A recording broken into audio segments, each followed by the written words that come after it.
सगळं चुकतंय म्हणतोस, पण नेमकं काय चुकतंय हेच कळत नाहीये ना? आज तुझा सगळा संभ्रम दूर करतो बघ. फक्त प्रामाणिकपणे लक्ष देऊन ऐक. मला सांग, आंब्याच्या झाडाचे बीज रोवून सफरचंदाचे झाड उगवलेलं तू ऐकलंयस का कधी? नाही ना? मग स्वतःच्या डोक्यात नकारात्मक विचारांचे बीज रोवून सकारात्मक गोष्टी घडतील, हा विचार योग्य असू शकेल का रे? कदापि नाही. पण हेच घडतंय तुझ्या बाबतीत.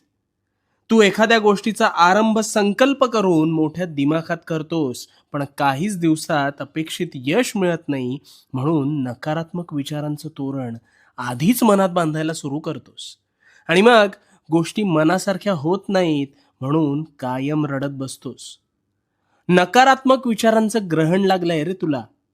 तुझ्या विचारांच्या संभ्रमात तुझ्यावर नकारात्मक विचार हळूहळू तुझ्या नकळत आरूढ होऊन जातात.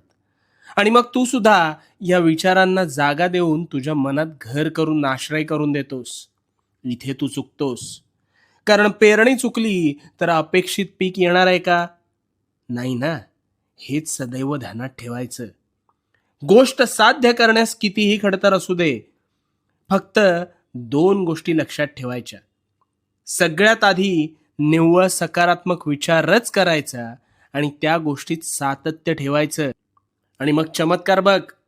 जर तू मागे हटला नाहीस तर ती गोष्ट साध्य होणारच, ही काळ्या दगडावरची रेघ आहे. कारण भिवू नकोस. भिवू नकोस, मी तुझ्या पाठीशी आहे. भिवू नकोस.